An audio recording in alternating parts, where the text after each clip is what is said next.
Olá pessoal, tudo bem? Hoje eu vou falar para você sobre um tumor chamado craniofaringioma. O craniofaringioma é um tumor cerebral primário, aqueles que nascem no cérebro.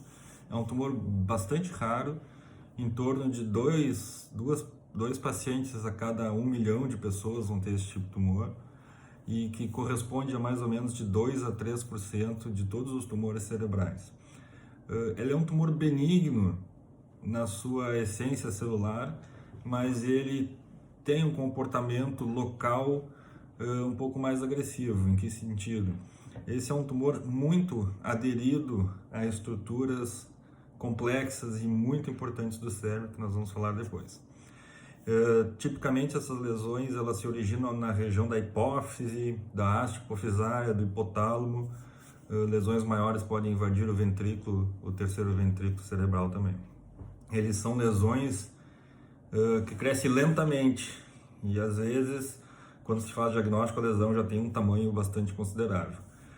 É um tipo de tumor bem mais comum em crianças e adultos jovens, dos 5 aos 15 anos, e depois em adultos com mais de 50 anos, é uma segunda fase em que esse tumor acontece com uma certa frequência também.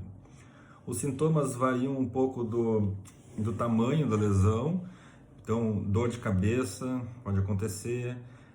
Por envolverem a hipófise e a região da hipófise, é muito comum alterações hormonais, distúrbios de hormônios da hipófise, piora visual, né? E em crianças é comum também déficit de crescimento, atraso do crescimento. Então, crianças com atraso de crescimento, dor de cabeça, alterações visuais, um pouquinho mais obesas e tal, são achados bem comuns dos craniofaringiomas. O diagnóstico do craniofaringioma, ele é feito diagnóstico radiológico através de ressonância magnética com contraste.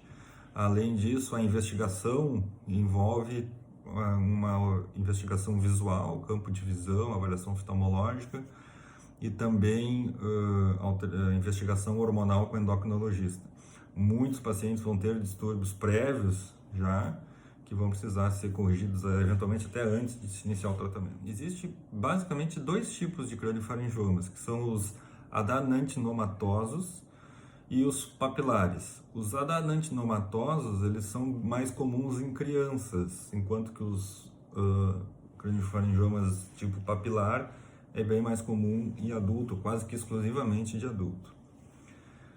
O tratamento de escolha para um craniofaringioma, o tratamento inicial ideal é com cirurgia.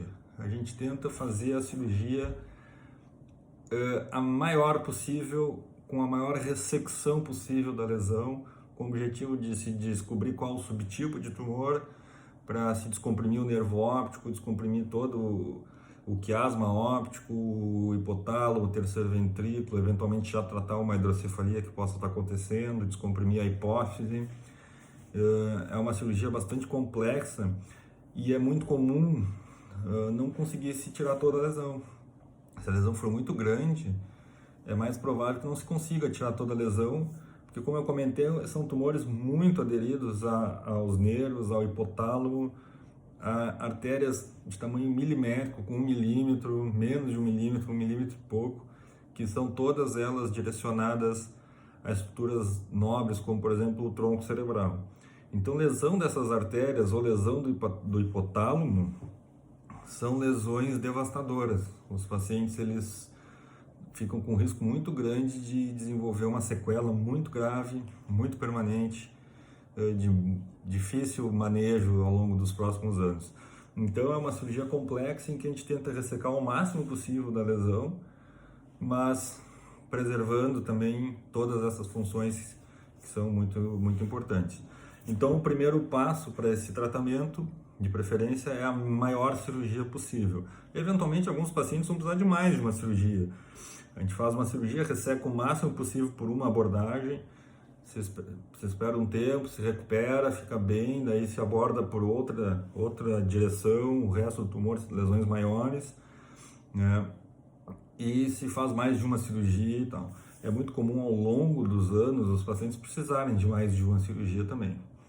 Depois da cirurgia, que se imagina que o primeiro estágio está vencido, que é a cirurgia, muitos pacientes com lesões residuais vão fazer radioterapia, né? Radioterapia é o segundo passo do tratamento desses pacientes.